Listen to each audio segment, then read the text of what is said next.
England India সেমিফাইনালের লড়াইয়ের আগেই বড় সতর্কবার্তা দিলেন সাবেক ইংলিশ পেসার স্টুয়ার্ট ব্রড।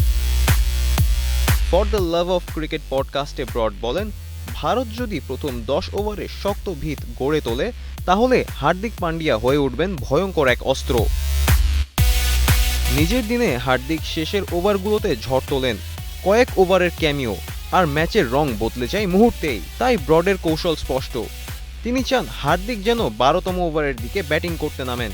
তখন তিনি পুরো হিটিং মোডে থাকেন না, ইনিংস গড়ার চিন্তায় থাকেন। ব্রড মনে করেন সেটাই হবে তাকে আউট করার সেরা সময়।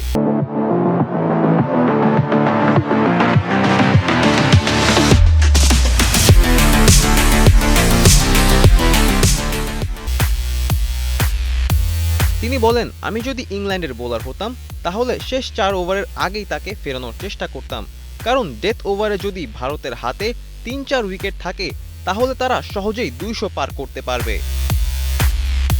অন্যদিকে টানা কয়েক ম্যাচে ব্যর্থতার পর জিম্বাবুয়ের বিপক্ষে 23 বলে ঝড়ো 50 করে সমালোচনার জবাব হার্দিক পান্ডিয়া নিজেই দিয়েছেন। হার্দিক বলেন, তিনি বুঝেছেন অতিরিক্ত জোর নয়, টাইমিংই তার আসল শক্তি।